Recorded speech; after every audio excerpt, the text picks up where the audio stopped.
Initial take so far on what we've seen out of the auto guys? Look, it's starting off as a pretty soft month, actually. Even though Ford and Nissan beat, they've done so with a lot of sales to commercial fleet buyers, especially rental car companies. Ford had a very big month with commercial fleet sales. And then you have General Motors being down, and they were predicted to be up. The other thing is General Motors is saying that the seasonally annual adjusted selling rate is 16.6 million vehicles. Last year it was 17.2 million vehicles. It's not an awful month. It's not cratering, but it's certainly softer, and it continues to be basically another month of down sales. It looks like that we've seen every year or every month this year. So not terrible, but just continues to soften up.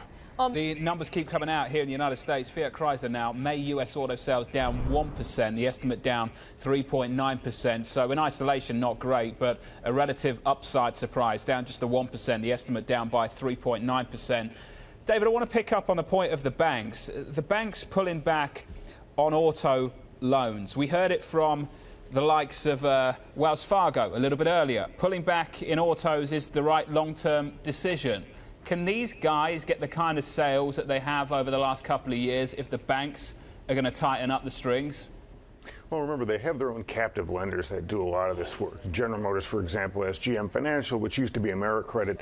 They specialize in subprime lending. So they can get strong sales numbers, but this will hurt on the margin if you see players like Wells Fargo and Santander pulling back on some of the subprime issues. One of the issues all the lenders are having, especially the non-captive finance companies, that is the financiers that aren't owned by car companies, is the used car values or the collateral is going down. So if they have to repossess a vehicle, then it's worth less and they lose money later on. And the same thing goes with leasing. If the values keep going down, they take the car back at the end of the lease and it's worth less.